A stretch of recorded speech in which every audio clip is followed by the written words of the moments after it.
আজকে sunny day, একদম খুব সুন্দর আজকে রোদ উঠেছে। এখানে ওম বসে আছে, ওম বসে আছে। চলো তোমাদের সাথে আজকে শেয়ার করি আমাদের কি ব্রেকফাস্ট আছে। তো ব্রেকফাস্টে দেখতেই পাচ্ছ এখানে প্লেট এখন লাগানো আছে, দুটো বোল আছে। আর এটা আমি ব্রাউন ব্রেডটাকে সেঁকে রেখেছি বাটার দিয়ে। আর সাথে থাকছে হচ্ছে আজকে একটা হেলদি ব্রেকফাস্ট। এইটা আমাদের থাকছে হচ্ছে আজকে চিকেন স্টু।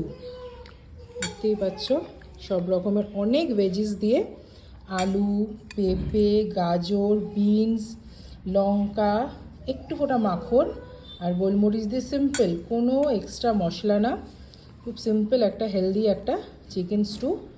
তো চিকেন স্টু আর পাউরুটি, এটাই হচ্ছে আজকে আমাদের ব্রেকফাস্ট, তোমাদের সাথে শেয়ার করলাম। ভিডিওটা ভালো লাগলে লাইক আর শেয়ার করতে ভুলো না। দেখা হচ্ছে খুব তাড়াতাড়ি নতুন ভিডিওর সাথে।